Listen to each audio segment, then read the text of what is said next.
Few European leaders divide opinion quite like Spain's Prime Minister Pedro Sanchez.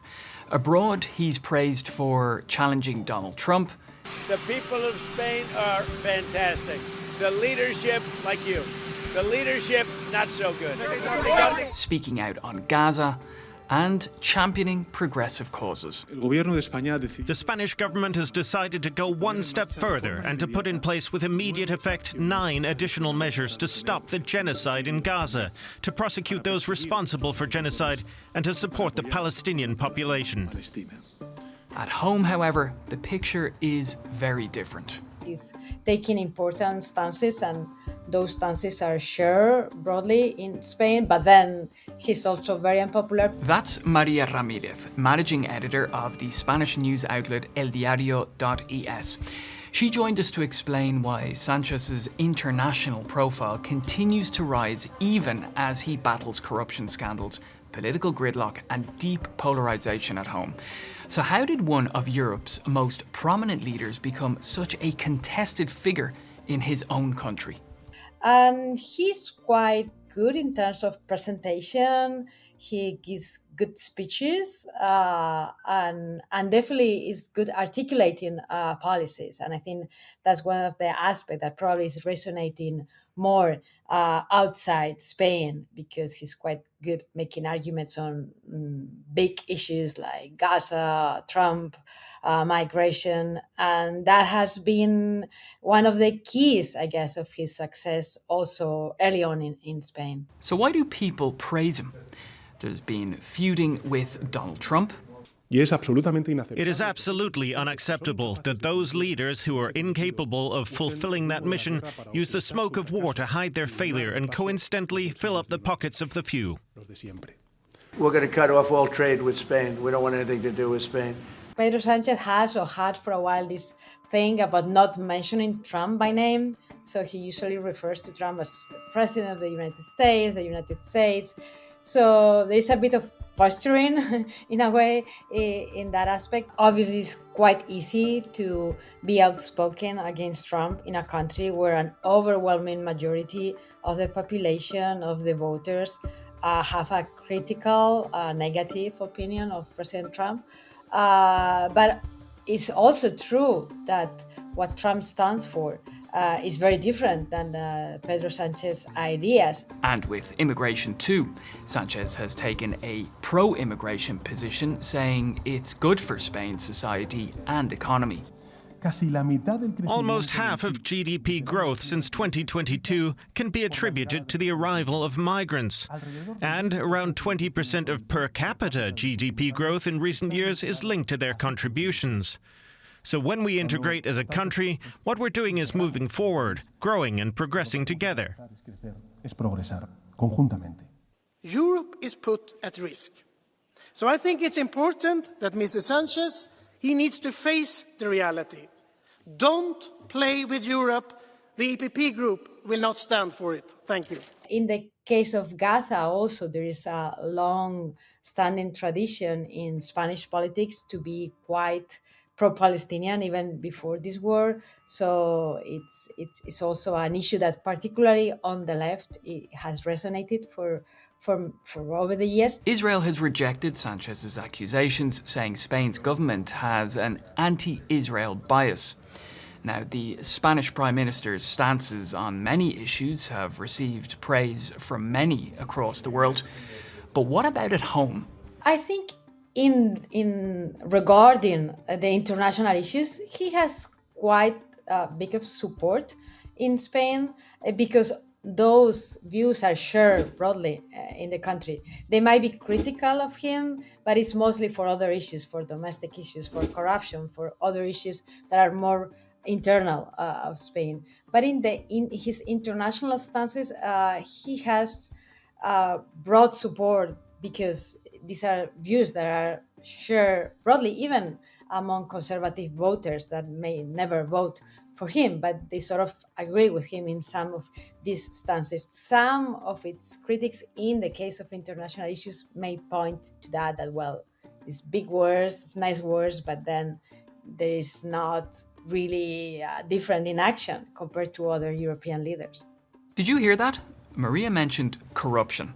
So while Pedro Sanchez appears to have broader support for his foreign policies within Spain, he's been hit by the fallout of corruption investigations involving his wife and brother, along with former members of his party. I guess it's usually missed how much in trouble he is because of internal issues, particularly corruption in his party surrounding his family. There are different cases. Some are very serious or seem very serious. Some may not be as serious, and many are now in the court, so it's hard to tell what's going to happen with some of them. It's good to just take a moment to get some context, which helps us better understand the environment Sanchez is governing in at home. Spain faces persistent social and political polarization, with tensions over identity, governance, and regional autonomy contributing to what Maria Ramirez describes as a deeply divided national discourse. Actually, if you look at like the polls around polarization, particularly this like affective polarization, so people really feeling very strongly about the political points of view, is basically Spain and the US. If you look at the polls, these two countries compare in well, or they match well in many issues in terms of extremes. As in any country, is mostly the more politicized part of the population. Is not like everyone is like so engaged in politics anyway. So I think it's more like the general distaste of politics, and that's becoming increasingly a problem for anyone trying to govern the country. And also whoever is in government suffer the most. But what are the main issues affecting Spaniards? Economics plays a central role in those deep divisions.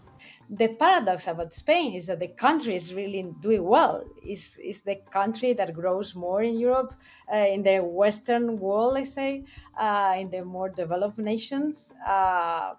Unemployment is also low for Spanish standards, and public transport were really, I would say, well, Spaniards would probably complain, but I would say better than in other countries in Europe. So if you look at the facts of the economy and of the living standards, are way much better than in other countries. But still, there is a general insatisfaction, and of course, particularly housing is such a salient issue. Even though the economy is doing really well and employment is doing better than it used to, but housing, especially in cities, is increasingly a big problem. And migration is, well, there's some debate about that, but actually it's the main force, or one of the main forces of growth in Spain now.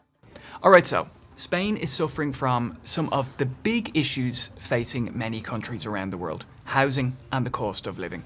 As Maria mentioned, migration is causing much debate too. More than 1 million undocumented immigrants in Spain have applied to legalise their status through a Spanish government programme. A divisive decision by Sanchez, and one of plenty of issues he's come under fire for on the home front. So are his chances of being at the helm of the Spanish government numbered? It seems that he's running out of room for maneuver, definitely. But the thing is that also, as I said, the leader of the main opposition party is quite unpopular. And in Spain, there is really part of the population who fear a coalition government with the far right. So that might play in favor of Pedro Sanchez. The problem is that also, like other parties on the left of the Socialist Party, are not doing very well. So with Pedro Sanchez, there is room for surprise, but it's really getting increasingly difficult for him. And particularly the corruption scandals have been a big problem for his party. He's denied, in the case particularly of his wife and his brother, any wrongdoing. They are denying any wrongdoing. And if there is maybe one of those processes where that are now in court go in favor of any of them, of the brother or the wife, that might be also something good for the electoral chances of Pedro Sanchez in the next year election. It's supposedly it's going to be next year, but it's going to be hard. All right, so 2027 could potentially be Sanchez's make or break year in Spain. But even if he loses the election, we might not see the last of him. And yeah, I mean, he's still young. He's one of the few, or if not the only, prime minister from Spain who speaks English and speaks good English. So, and has definitely an international presence, particularly in the last year. So, so one would think that he is a good fit, but he really loves politics in Spain. So if he has a fighting chance, he would definitely take it home. If not, maybe he would start to think about the rest of his life. While Pedro Sanchez makes headlines on the world stage, it's the battle for public trust at home that could decide his political future. What do you think? Admired abroad, contested at home, can his international stature survive domestic turmoil? I'm Pablo Foley-Elias. Thanks for watching.